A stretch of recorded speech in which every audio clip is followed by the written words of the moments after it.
Swadika, good morning and welcome to Newsline. We're coming live to you on NBT, NBT World and Radio Thailand FM 88. It's Wednesday edition, April 20th of 2016. I'm Cholapansa Narula.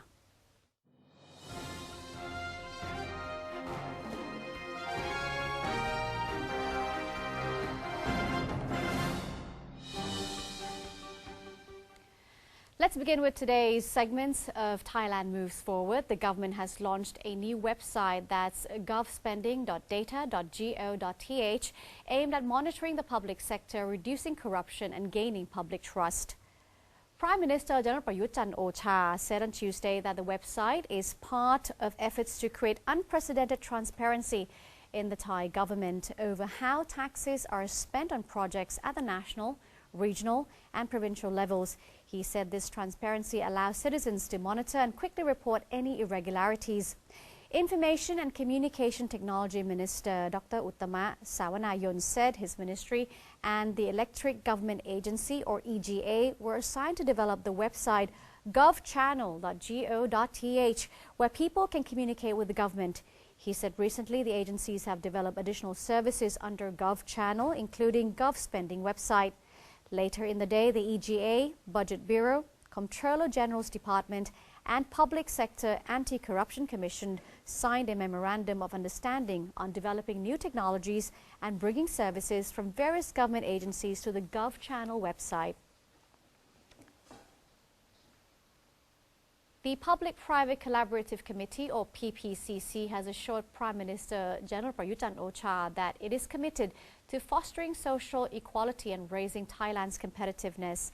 General Prayut has been briefed by the PPPC in a recent meeting on its efforts to promote national growth in 12 development areas, including innovation, small and medium enterprises, domestic investment, and basic education. The PPPC will continue to report its progress to the Prime Minister via its 12 operating teams, which were set up to achieve these goals. General Prayut also stressed the need to ensure there is connectivity between the government and the people to regain the public's trust.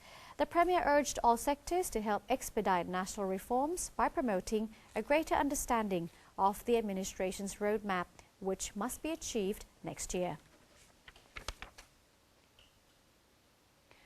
The Cabinet has approved the restructuring of the personal income tax system with up to 100,000 baht in deductibles and tax exemptions for those earning less than 26,000 baht per month.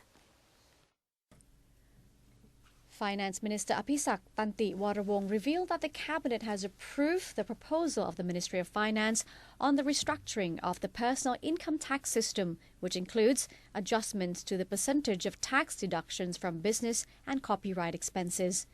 The new tax code also expands various deductions such as the 60,000 baht each for married couples, 120,000 baht for couples who are both working, 30,000 baht for each child, and 60,000 baht for an existing inheritance. The new structure also establishes new tax brackets and expands the requirements for people who must file taxes. These requirements apply to individuals making over 100,000 baht per year and married couples making over 200,000 baht per year combined, side income over 60,000 baht for individuals and over 120,000 baht for married couples, and inheritance valued over 60,000 baht. Individuals making less than 26,000 baht per year will not be required to pay taxes. The new tax structure will be in effect starting 2017. The new model will decrease income collected from taxes, but the government aimed to offset these losses by collecting more value-added tax. The Cabinet has reportedly endorsed the second national strategy for tobacco control, which aims to reduce the number of smokers in 5 years. The second national strategic for tobacco control consists of 6 strategies. They are focused on making people aware of negative health effects of smoking, preventing new smokers, providing greater support for those wanting to quit smoking, implementing tobacco ingredient controls, restricting smoking to designated areas, and enforcing tobacco tax. The endorsement is expected to save 25% more people from cigarette smoke in 2019.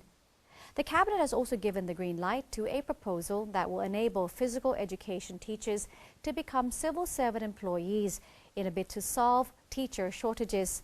During the cabinet meeting, ministers were also briefed on the efforts made to restore Thailand's forests by Deputy Prime Minister Jalprabit Wongsuwan.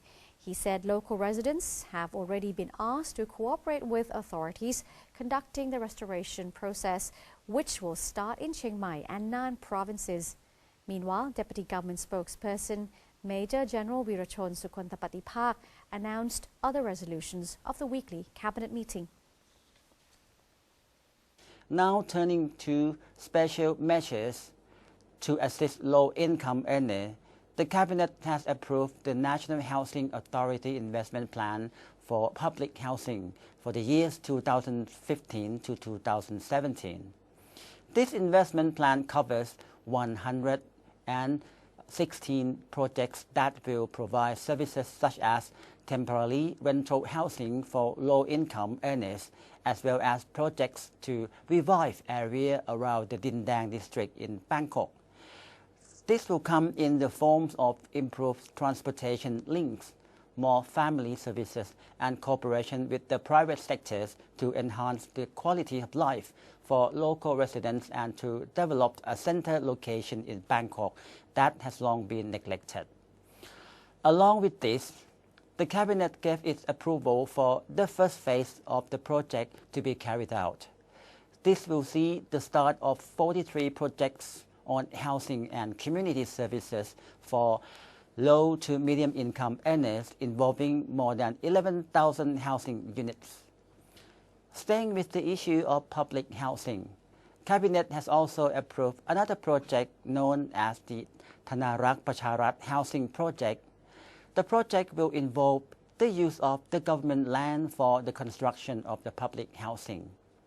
The main objective of this project is to provide affordable rental and leasehold housing for civil servants, state officials, and the citizens, especially those who had never owned housing before. The pilot project will cover a total land area of 105 rice and will be supported by the Government Housing Bank as well as the Government Saving Bank for a period of 5 years. Thanks to Major General Wirachon for the updates. Moving on to our next story, the National Legislative Assembly, or NLA, is preparing to explain to the public the question posed in the public referendum on the new draft charter.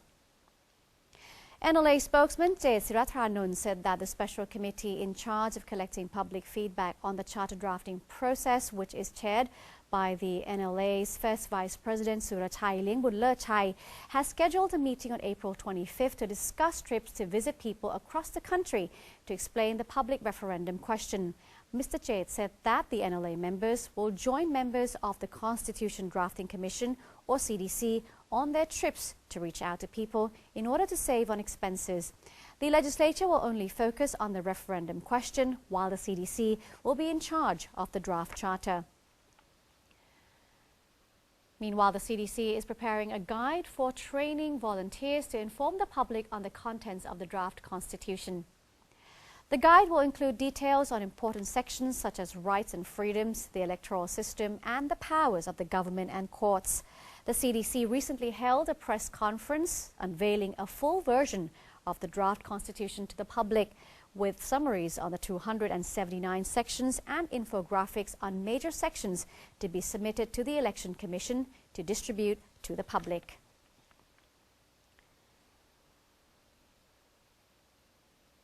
The Office of the Permanent Secretary of the Prime Minister's Office has held a ceremony to mark its anniversary and affirmed that it will continue to strengthen its operations. Permanent Secretary to the Prime Minister's Office, Police General Ek Angsananun, chaired the ceremony to mark the 56th anniversary of the Office of the Permanent Secretary to the Prime Minister's Office. He led high-ranking officials to make merit in a ceremony with 9 monks and met with his staff members. Public Relations Department Director General Apinanjan Tharangsi led an entourage to hand flowers to Police General Ek to congratulate his office. The Permanent Secretary used the opportunity to announce policies that he said would strengthen the agency and earn the confidence of the government and the general public by improving their skills and efficiency for the benefit of all. The Bangkok Metropolitan Administration, or BMA, has opened a drive-through system for house registration services at its Chatuchak district office, looking to offer greater convenience to citizens. Bangkok Governor Mom Ratchawong Sukhumpan Boripat has inaugurated the first ever drive-through registration service in Bangkok. The system has been set up at the BMA's Chatuchak office. The governor said that home registration services such as validation and revision will be offered at the drive-through. The system reduces many of the steps previously needed in the process and offers greater convenience and speed. Citizens in the district need only park in designated zones at the office to access the service, which is guaranteed to take less than 5 minutes and cost only 10 baht. The Department of Internal Trade has asked for cooperation from chemical fertilizer producers and vendors to decrease the prices of their products by up to 15% until the end of this year. Department Director General Vibhun Ruamrak on Tuesday met with the Thai Fertilizer and Agricultural Supplies Association to discuss the fertilizer price decrease. It is one of the department's efforts to reduce expenses for farmers who will start planting crops in June. Fertilizer producers agreed to decrease the prices of fertilizers for rice, palm, rubber, corn and cassava by 17% to 15%. The association president, Kun Plengsak Prakat Pesat, said that the fertilizer price decrease would be effective from late May to early June, giving vendors enough time to adjust. And that's it for Thailand Moves Forward. Up next in ASEAN News, the Commerce Minister will travel to the United States for talks on trade and investment framework agreement. But first, here's a quick look at the exchange rates and commodity prices. Stay with us right here, Newsline.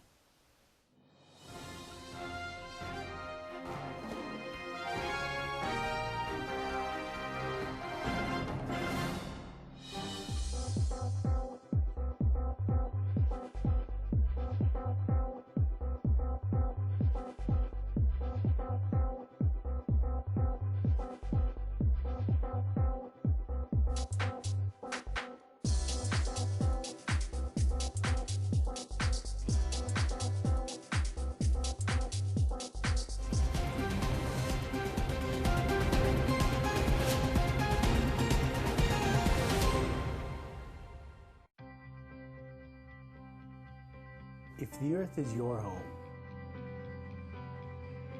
the ocean is theirs as well.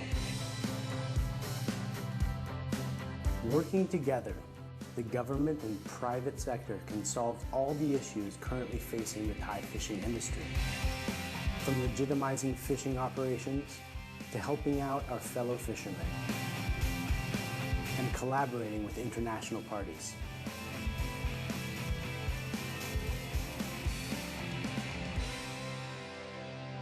ตอนนี้ถึงเวลาแล้วนะครับที่เราจะต้องมาร่วมมือกันทำให้มันถูกต้องมันก็ต้องปรับตัวในช่วงแรกแต่ในระยะยาวมันก็คุ้มค่าถ้าไม่มีอาชีพนี้เราก็ไม่รู้จะทำอะไรกันแล้วผมก็พร้อมครับที่จะเป็นส่วนหนึ่งในการแก้ปัญหา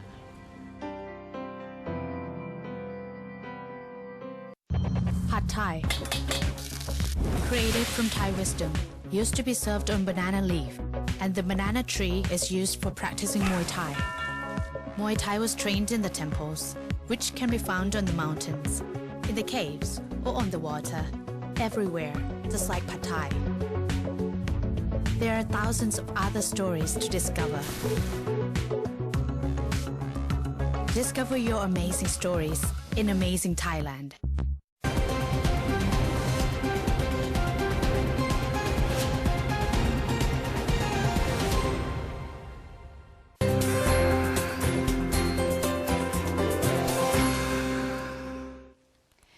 It's 8:20 a.m. in the city of Bangkok and you're watching Newsline. On with our ASEAN News, Commerce Minister Apiradi Tandraporn will travel to the United States from April 20th till the 22nd for ministerial talks on Trade and Investment Framework Agreement, or TIFA.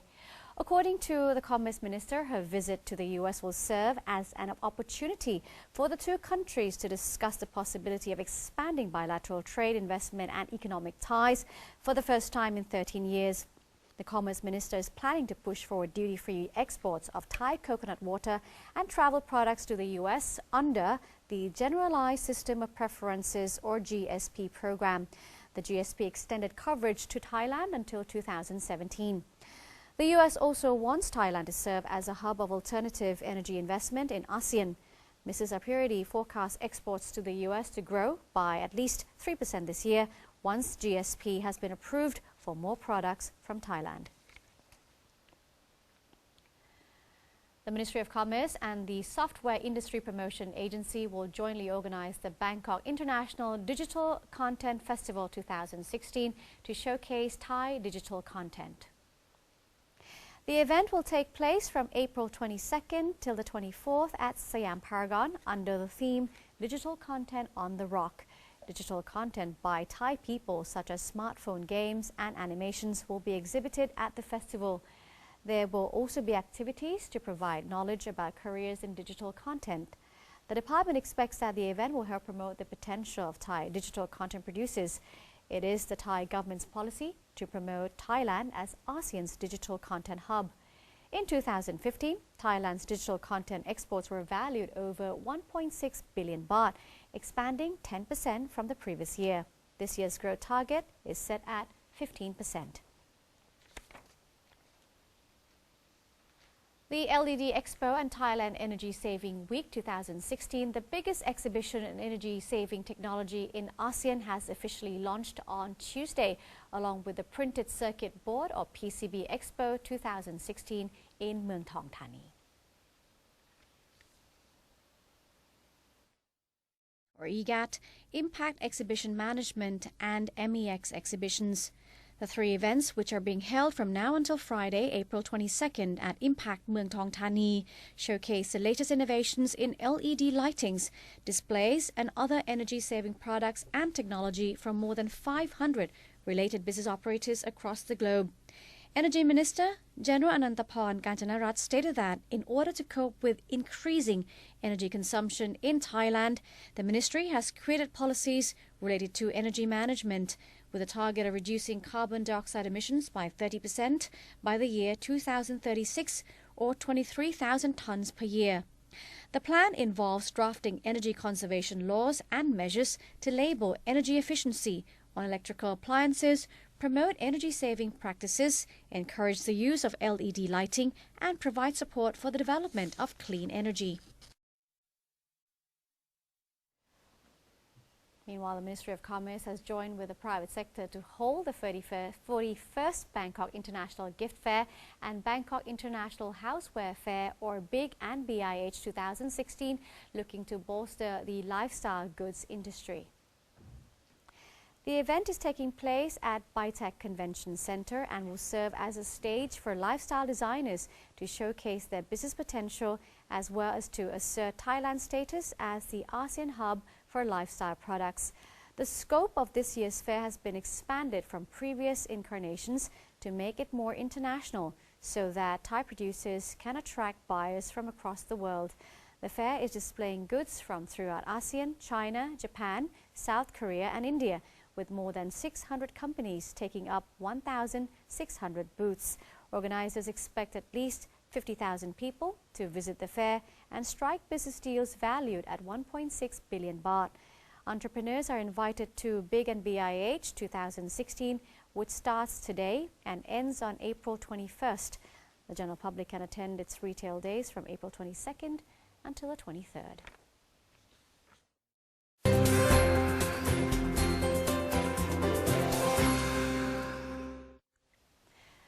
Let's have a look at other news happening around the world. U.S. State Department spokesman John Kirby said airstrikes that killed around 40 people in a crowded vegetable market in rebel territory in Syria were likely carried out by Syrian government forces. A monitoring group said it believed the bombing of the market in Marat al-Numan in Idlib province was the deadliest single attack since a partial ceasefire began on February 27th. However, Kirby said the U.S. believed the so-called cessation of hostilities was largely still holding but fragile. He said despite the recent violations, violent attacks are still dramatically down from a couple months ago before the cessation of hostilities. Rescuers in Ecuador continue to search for survivors after last Saturday's 7.8 magnitude earthquake that reports indicate that the death toll has now climbed to 480. Many survivors are believed to be still trapped inside collapsed buildings. Despondent and weary rescuers pulled 19 corpses from the rubble, but even in what has become known as Puerto Viejo's ground zero, miracles can happen. Pablo Cordova was pulled from the 4th floor of a collapsed hotel. Passers-by said he raised his arms in triumph as he was pulled from the rubble. The hotel manager had been trapped for 40 hours on the 4th floor of the hotel where he worked.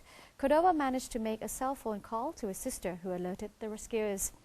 Carlos Zivalos, commanding officer of the rescue unit, said moments like that give the rescuers hope amid the human tragedy. Thousands took to the streets of Buenos Aires to protest against massive layoffs and rate hikes in the country since the arrival of Argentina's President Mauricio Macri to power.